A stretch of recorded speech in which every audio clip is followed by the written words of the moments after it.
Aquest Oriol, aquest candidat que volen silenciat i que no podran silenciar-lo, ens ha fet arribar una carta que jo a continuació us llegiré.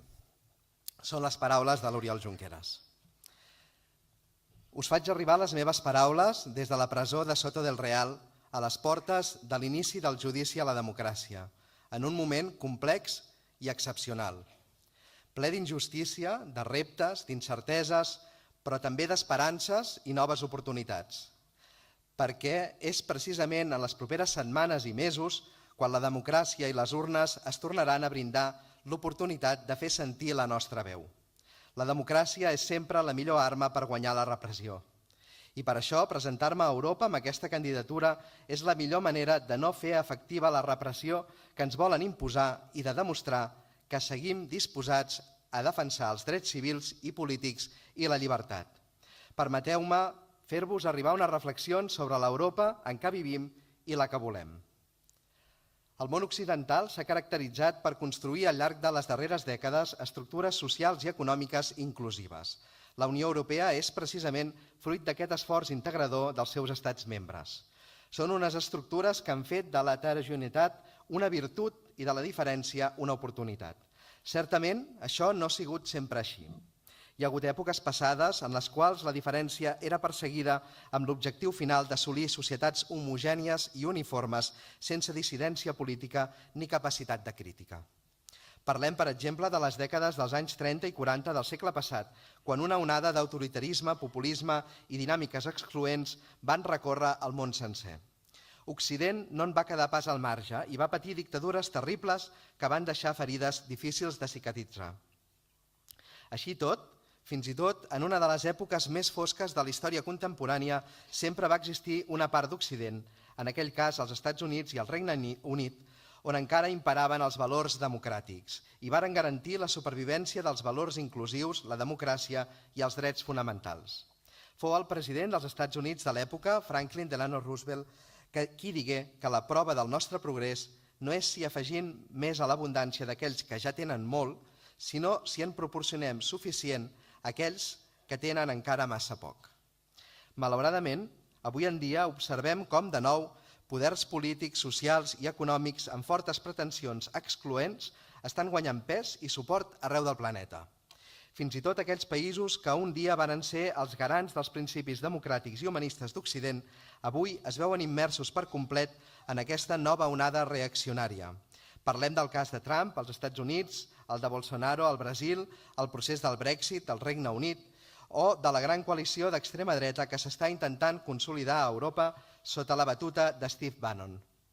En aquest nou context històric, protagonitzat pel discurs de la por contra tot allò que és nou o diferent, les democràcies liberals estan en una situació extremadament fràgil. Missatges populistes i simplistes farcits de tints reaccionaris, xenòfobs i misògins estan aconseguint minar la legitimitat de les institucions democràtiques. I el que és pitjor, en una situació de desorientació política i manca de referents clars. Aquestes forces compten amb una audiència receptiva, així com amb un sistema de mitjans de comunicació que sovint normalitzen el seu relat i els respectius marcs mentals. És molt preocupant que en alguns països com França, Àustria, Polònia, Hongria, els partits extremistes ja no siguin formacions marginals, sinó que hagin esdevingut forces decisives o fins i tot partits de govern. L'actual situació explica en bona mesura el perquè de la construcció de murs, tant físics com ideològics. La crisi dels refugiats, el drama humanitari que vivim al mar Mediterrani, la vulneració constant de drets i llibertats civils i polítiques, el desmantellament de l'estat del benestar, l'augment de la desigualtat o el menyspreu de les minories són només alguns dels efectes cada cop més evidents de l'avenç de les dinàmiques excloents. A l'estat espanyol aquestes dinàmiques han entrat amb tota la força a través del pacte entre PP, Ciudadanos i Vox a Andalusia. Mentre que en democràcies consolidades com la d'Alemanya, França o Suècia estan fent esforços ingents per aïllar del poder aquelles forces que fomenten l'odi, a l'estat espanyol comprovem com a Vox se li han obert les portes de bat a bat i ja s'està preparant el terreny per a possibles futurs pactes d'àmbit estatal.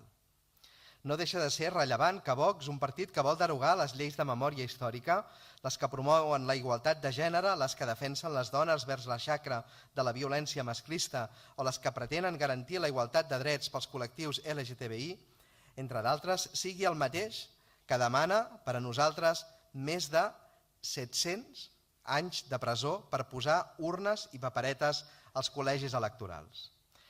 Ens trobem a les portes d'un judici en el qual a la bancada dels acusats hi seurem 12 persones, encara que el que realment serà jutjat serà la mateixa democràcia.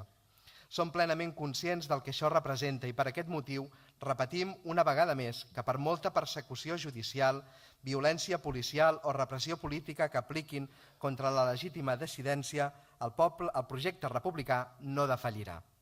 No ho farà per responsabilitat històrica, per compromís ètic amb els seus ciutadans i, sobretot, perquè ens hem conjurat per esdevenir el refugi d'un model inclusiu de societat que avui en dia està amenaçat. El nostre és un projecte integrador que no aixeca murs contra ningú, sinó que obre portes a tothom. Volem que la nostra sigui una república europea, lliure, oberta i diversa, una república que mantingui una relació de fraternitat amb la resta de pobles del món, d'Europa i sobretot d'Espanya. Un país que aculli, un país que pari als peus al racisme, al masclisme i al feixisme de forma clara i contundent, un país que treballi incansablement per la prosperitat econòmica, la justícia social, la igualtat d'oportunitats, la transparència administrativa i el respecte pels drets i les llibertats de tots i cadascun dels seus ciutadans sense excepció. Per tot això fem una crida a tots aquells demòcrates catalans, espanyols, europeus i del món sencer per tal que s'alcin en defensa de la solidaritat, la tolerància, la democràcia i els drets fonamentals, que es mobilitzin per blindar un model de societat inclusiu que és el fruit de la lluita de moltes generacions i que ens ha portat a gaudir de les quotes més altes d'igualtat i benestar. A tots ells i elles els demanem que no facin ni un pas enrere davant l'autoritarisme creixent. Nosaltres no el farem. Ara més que mai hem de defensar els valors democràtics, progressistes i republicans a Europa per tal que Europa entengui que defensar la democràcia i la llibertat de Catalunya, a Euskadi o a Galícia és defensar també el futur democràtic d'Europa. Volem ajudar a construir l'Europa dels ciutadans i fer l'Europa dels drets i la llibertat. Moltes gràcies.